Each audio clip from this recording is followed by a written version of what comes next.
Movimento operário. O que é?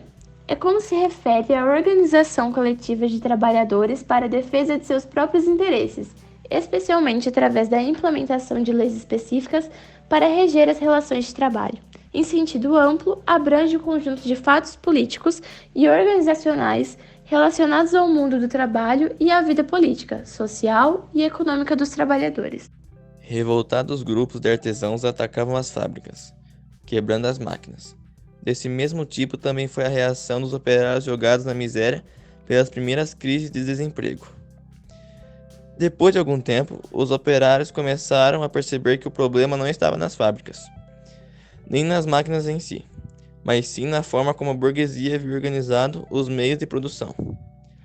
No início do século XIX, na Inglaterra, o movimento dos trabalhadores fez-se sentir por meio de demonstração de massa, como motins e petições.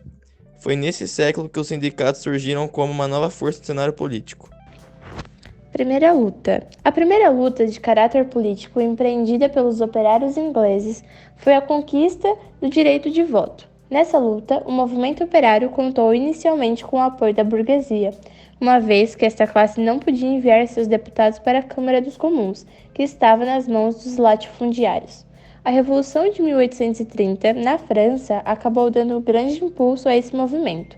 Em 1832, o parlamento promulgou uma reforma do sistema eleitoral, beneficiando a burguesia, mas negando qualquer benefícios aos operários na época.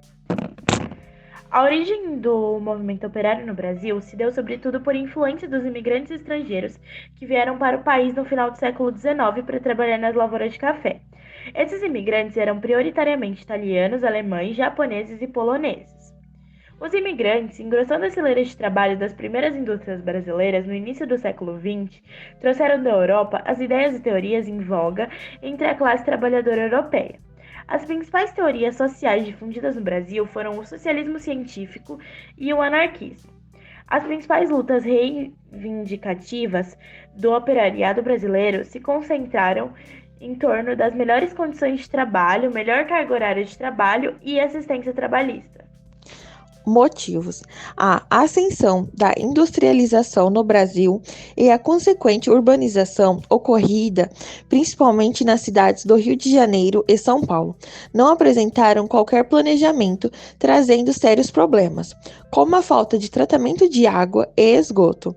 No entanto, é interessante ressaltar que a falta de infraestrutura urbana ocorria fundamentalmente nos bairros operários, pois nas regiões centrais destas cidades onde habitava a elite estavam presentes todos os tipos de benefícios urbanos, situação que não se modificou nas cidades da atualidade.